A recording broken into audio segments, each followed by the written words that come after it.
Alright, I got another wild card pack here with QB1 on the clock. Never noticed the word draft there before, but I'm sure it's been there before. It's also got Mickey Mouse on it. I've never noticed that before. So we're looking for an auto. Hopefully there's an autograph in here, but we'll see.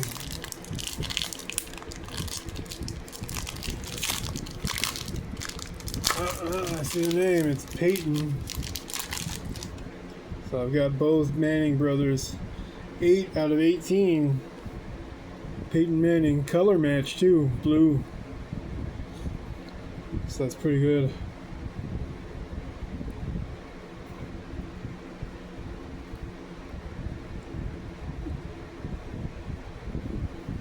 I have yet to pull an autograph, but